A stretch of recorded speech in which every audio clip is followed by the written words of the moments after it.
For centuries, punishments have been going on and getting more refined and less brutal throughout the ages. As we would like to believe, or not, depending on how you feel about these particular criminals, executions should be fast and pain-free, but not for these criminals that I'm going to be talking about today. Today, I'm going to be talking about 5 executions that went terribly wrong. But if you want my opinion on it, I know you're probably not asking for it, but I'm going to give it to you anyway. I think that these criminals deserve everything that they get.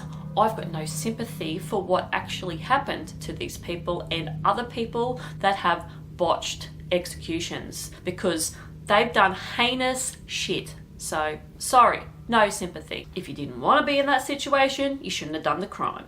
Hello and welcome back, or welcome to my channel. If you don't know what's going on here, I am a horror artist and I like to draw what I talk about in the videos. Now I like scary facts, true crimes, anything to do with the paranormal, aliens, conspiracies, all that kind of good stuff, and I like to draw. So what I do is I combine all of that into these videos to hopefully bring you a unique experience. Now if you want to support me in any way, shape or form, I do have my prints up on my Redbubble store, and if you are a creative person, I do have an Etsy store where I actually create felt toy patterns. So you can go across there. I have horror characters. I've got my own sort of designs on there as well, and you can just follow a step-by-step procedure and you can make your own toy. With that being said, let's get on with the video and let's get on with the drawing.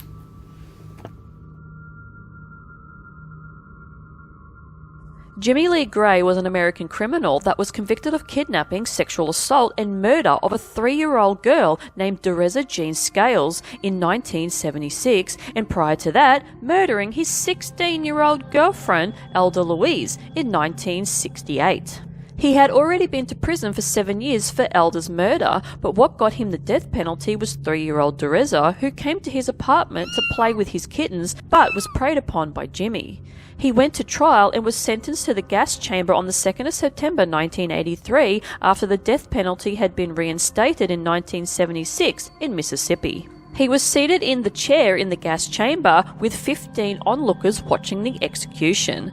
The executioner pulled the lever, which then combines cyanide capsules with a container of acid that filled the closed-in chamber with toxic gas that has an average kill time of a couple of minutes. But this wasn't the case for Jimmy. The witnesses watched as Jimmy started painfully gasping, moaning, and violently fighting against his restraints. It was already 8 minutes into the execution, and Jimmy was still alive and suffering severely from convulsions until he decided to start bashing his head up against the steel pole behind him so harshly and violently that they removed the 15 witnesses from the room, as it was extremely confronting to watch. Not long after this, Jimmy had died not from the gas, but from his own inflicted head trauma due to how painful the toxic gas was being and reacting in his body.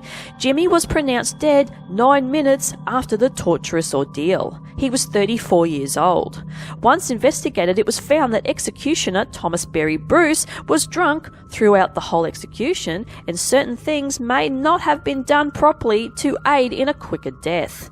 Mississippi decommissioned the gas chamber in 1998 and swapped it out with the lethal injection. Eddie Ives was a barber and burglar in Denver, Colorado, who was convicted of shooting a cop and killing him in 1928. Eddie wounded another cop at the time as well, but a nurse at the Denver hospital ended up killing the cop, as she was Eddie's ex-lover who wanted revenge on Eddie. How unlucky. Because the second cop murder was pinned to him, Eddie was sentenced to be executed, but was able to stall his execution, which was by hanging, for several months by pretending to be batshit crazy, doing weird things such as dipping his chow in the toilet and just rattling off absolute nonsense that was in a strange tongue. But this did fail, and he was proven to be sane. But he ended up winning another delay when a riot broke out in the prison that resulted in 3 cell houses being gutted that left 12 dead, including 7 guards, and the 77-year-old hangman executioner Jack Ives that had worked there for 30 years. Eddie was determined to beat the noose, so he got his weight down to a staggering 37 kilos and told the Denver detectives that, quote unquote, they couldn't hang me even if they wanted to. A noose couldn't crack my neck. I'm too small to spring the trap. But on the 10th of January 1930, he was escorted to the gallows, the noose put around his neck, and the executioner pulled the lever and sent a weight down an opening that was supposed to make the rope tight, but Eddie was just too light, and instead of falling through the trapdoor opening to breaking his neck, he was sent hurtling upwards, resulting in the rope falling off the pulley, sending Eddie to the floor, trying to catch his breath. He then said, quote unquote, "You can't hang me twice," but guess what? They did. It took another 3 attempts, but they finally got to hang him, but it took 23 minutes on his last attempt for him to die via being strangled by the noose. Apparently, this hanging contraption was the worst device out there, with more than half of the men put on this thing not dying from the sudden neck break. They were strangled in a long, torturous way. Colorado went on to use the gallows for another 3 years after Eddie's botched hanging, with some really gruesome incidences worse than Eddie's, but then they got rid of it and switched to the gas chamber. Eddie was 50 years old when he died. Mary, the Queen of Scots, was only 6 days old when she ascended to the throne in 1562, when her father, King James V, died. She was raised in the French court, and at the age of 16 she married a French man who was the eldest son of the king named Francis II, who became king when his father died in 1559. Mary, at the age of 18, was briefly queen of both France and Scotland, but it was very short-lived when King Francis died from an ear infection just a year after marriage. Mary was then sent back to Scotland. After 3 years in Scotland, she was forced to flee to England to seek refuge with her cousin, Queen Elizabeth, but she ended up being imprisoned in several castles over 19 years because apparently she was involved in the plotting to kill her own cousin. Apparently, a so-called letter that Queen Mary had allegedly written was intercepted and revealed that she had wanted to overthrow her cousins, so after 19 years of bouncing around to different castles that she was a prisoner to, Elizabeth ordered Mary's execution. Even though Mary stated that she was not legally an English citizen, it should never have stood for Mary to be charged with treason, but she was found guilty and sentenced to death by beheading. In February of 1587, she approached the executioner, forced to strip down in front of several witnesses. She was blindfolded, and her head was placed on the block. This is where Mary's execution got real bad, even for the 16th century standards. Beheadings were done as a quick and instant form of death, but Mary's was anything but. The first attempt to behead her resulted in the executioner swinging the axe, missing Mary's neck and getting her in the back of the head. The second blow did not go through her neck, and apparently Mary let out some harrowing noises. So the executioner went for another third attempt to finally remove her head that was allegedly just holding on by some gristle, and this was then finally successful. The executioner then lifted Mary's head up and said, quote unquote, "God save the Queen." The sad thing was that Mary's little dog had been hiding in Mary's dress the whole time and was so distressed when she died that the dog would not leave her headless body and laid down in her blood that was pooling around her. The dog was later removed by force and cleaned up. One onlooker that witnessed the beheading said that they reckon Mary's lips were moving 15 minutes after her head was removed. She was originally embalmed and buried at Peterborough Cathedral, but later exhumed in 1612 by her son James and reburied at Westminster Abbey. only a few meters away from her cousin that condemned her. Mary was only 44 years old when she died. Angel Nieves Diaz was born in Puerto Rico and later became involved in the world of drugs and crime and got himself the nickname Daddy Death or Death Daddy. He was the lead of Boricua's Popular Army, which is an insurgent organization that supports separation and independence from the United States.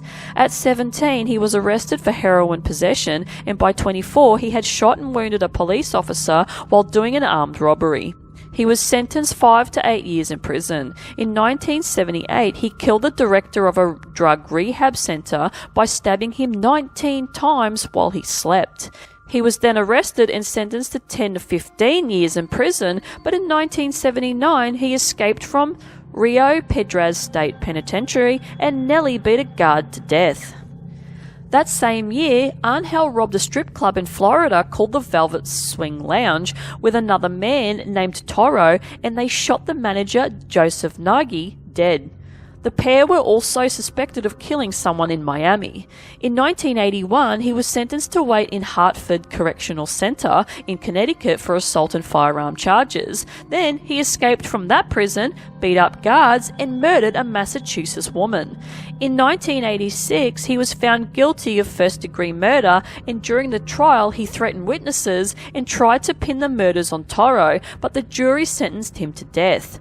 On the 13th of December 2006, Angel died via lethal injection, but it did not go to plan. The execution team ended up firstly pushing the IV catheters straight through veins into underlying tissue. Then, when Angel had been pumped with the lethal drugs, Angel would not die and needed extra drugs to take him down.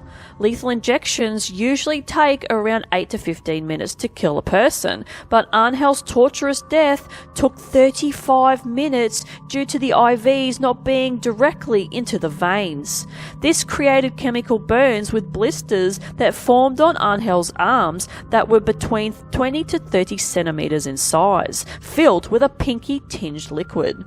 The coroner that did the autopsy said he has never seen this type of severe IV infiltration done. The chemical burns look like Angel should have fallen into a fire. With lethal injections, there is a 3-step administering of 3 drugs. The first injected is thiopental, which makes a person unconscious. The second is pancuronium bromide, which paralyzes the person. Then third and final is potassium chloride that stops the heart. Once all 3 drugs were administered into Angel and he wasn't dying, the cycle was started again with all 3 drugs. Angel was awake and aware when the second drug was injected, which did paralyze him, and he felt his body stop working and slowly started to suffocate over 30 odd minutes, and would have felt the excruciating pain of the fluid pooling in his arms, causing the burns, and he wouldn't have been able to move and tell anyone. This case ended up making Florida review their lethal injection procedures and train their execution teams better. Angel was 55 when he died. Jesse Tafero was born on the 12th of October 1946 in the US, and by the age of 20 he was arrested and convicted of robbery and sodomy. In 1967 he had a rape conviction and allegedly held 2 women hostage, which he was on parole for, but he would soon violate that.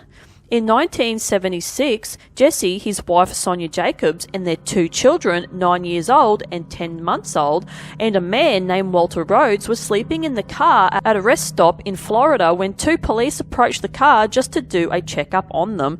But for some reason, during the routine traffic stop, Jesse fired at the police officers, killing both men that were both 39 years old, Philip Black and Donald Irwin. It's said that the officers both saw a gun laying on the floor of the car, and the officers asked both men to get out of the car. Once the officers were shot, they all then fled in the police car, only to ditch it later on and steal another car with a man inside, but were stopped by a roadblock. Jesse said Walter was the one that killed the officers, but Walter said Jesse did it, and both men tested positive for gun residue on their hands, as well as Sonia. So both Jesse and Sonia were sentenced to death, while Walter was sentenced to 3 life sentences. However, Sonia was given jail time instead of the death penalty, as the death penalty wasn't a thing for women in Florida at that time. She spent 5 years in solitary confinement and then released into the normal prison system, but she was later released years later, but Jesse was sentenced to the electric chair. On the 4th of May 1990, Jesse was strapped into the chair, which malfunctioned 3 times, but once it began to work, Jesse's head burst into 30-centimetre high flames, and the witnesses were absolutely horrified by the scene. For 7 agonising minutes, Jesse heaved, shook, nodded violently with flames and smoke filling the room. Once it was over, he was pronounced dead. Now here's the kicker. After Jesse was executed, Walter came out and confessed that he was the one that shot and killed the 2 police officers, and Jesse and Sonia just handled the gun after it was fired, as Walter needed his hands to drive the getaway cop car. This type of capital punishment was reconsidered across the country and was replaced with lethal injections, but as we all know, that doesn't always go to plan either. Now Jesse was a hard 44 years old when he died. Now the illustration that I decided to do for the video today was an illustration that at first I wasn't overly happy with, but then it actually didn't turn out too bad. There's some things I wouldn't have minded to have done differently, like where the neck is being pulled apart. I would have liked to have defined that a little bit better, but I don't know, it's just the way it sort of panned out. But other than that, I do like this illustration, and basically the illustration is of all the death penalties mixed together in one illustration. So this particular creature is absolutely going through hell because he's being electrocuted, and then he's being pumped with toxic gas, and then he's having his head detached from his body with a noose, and then he's having the lethal injections, and then the head's being pulled apart and detached, which represents the execution of Mary, the Queen of Scots.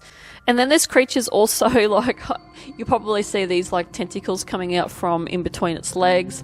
I wanted to sort of represent that's like, with all this stuff that's going on, there's like a parasite inside this thing. I don't know, like I keep saying, I just trust the process. I get these images in my head of what I want to draw and what I need to draw for these illustrations, and just these tentacles coming out just represents that.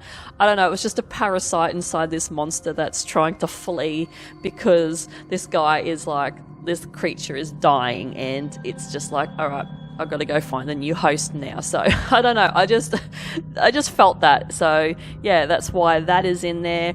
And then like this thing's strapped to this electric chair. One of these straps has come loose because obviously in the electrocution stage this creature has spasmed and broke one of the ties, and the leg is sort of like over one side.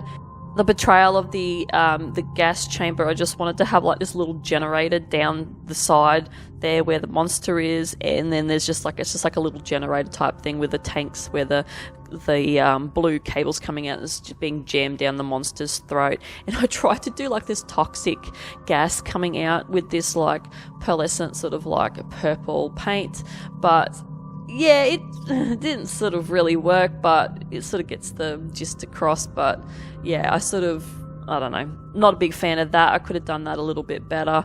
And then yeah, this monster's just got holes in its chest, and then there's the lethal injection goos just coming out, and it's coming out of its nose and eyes. And yeah, this monster is just in a whole world of hurt. Like, this thing is just being absolutely tortured by all these different methods of execution. So yeah, anyway, that is it from me. Hopefully you enjoyed this video, and if you like this kind of content, like and subscribe. Dislike it, I really couldn't care less what you do, because any interaction you give me goes towards the algorithm for other people to find me. And I will see you guys hopefully in the next one. Bye.